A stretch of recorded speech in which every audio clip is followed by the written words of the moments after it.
members, friends, and fellow students.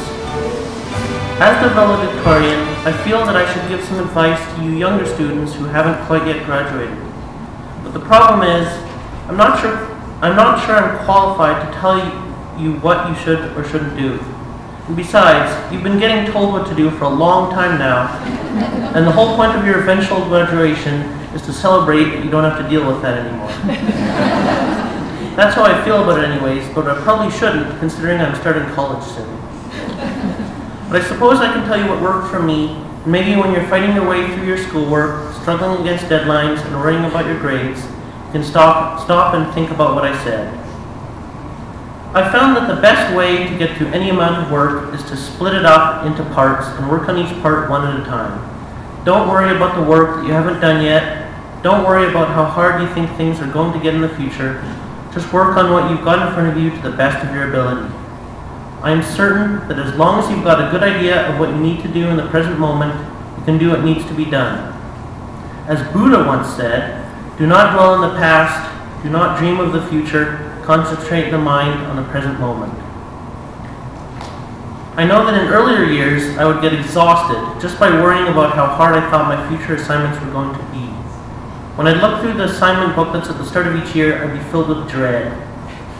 Now, I'm not saying that you shouldn't look at what your future work is going to be. On the contrary, knowing what needs to be done in the future is the first step to knowing what needs to be done now.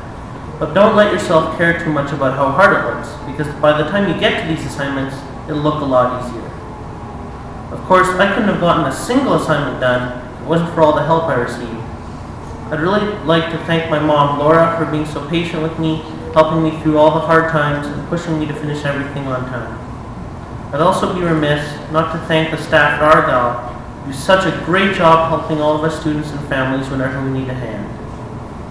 In my case, I'd especially like to thank Lisa McNeil, Michelle Kelly, Andrea Belkey, and from way back, Elaine Blanton. And finally, I'd like to thank all the countless other people, family or otherwise, who helped me in so many ways. I would also advise homeschoolers to take full advantage of the freedom and flexibility that homeschooling offers. Homeschooling gave me the freedom to work at my own pace, especially when I was having a bad day. It gave me the freedom to travel quite a bit with my family. It gave me the freedom to get involved in some great volunteer work. All those experiences were part of my education, but it also gave me the freedom and the time to develop my skills in composing electronic music and making computer animation, so that I was able to put together a really well-rounded portfolio that got me accepted into ACAD for next year. I'm very thankful for that. But I can't stress enough how important it is to have lots of support and help.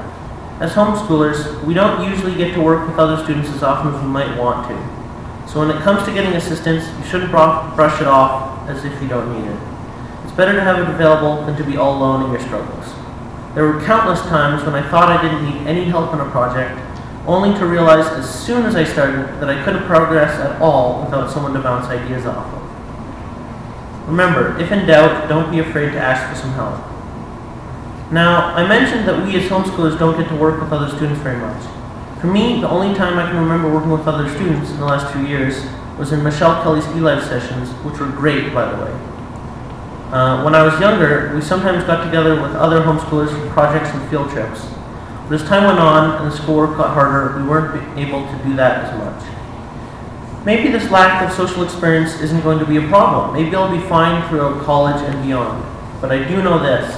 If I don't try to be the best person I can be from here on out, whether that's socially, academically, or even spiritually, then I won't have learned the most important lesson I can learn. Congratulations to all the students for their achievements this year, and to my fellow graduates for persevering and refusing to give up. Thank you. And Peter Locke.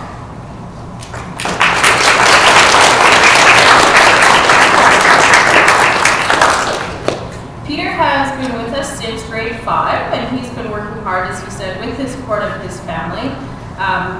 This year we nominated him for several awards, including the Michael Strumbitsky Award of Excellence, Premier Citizenship Award, the Queen's Jubilee.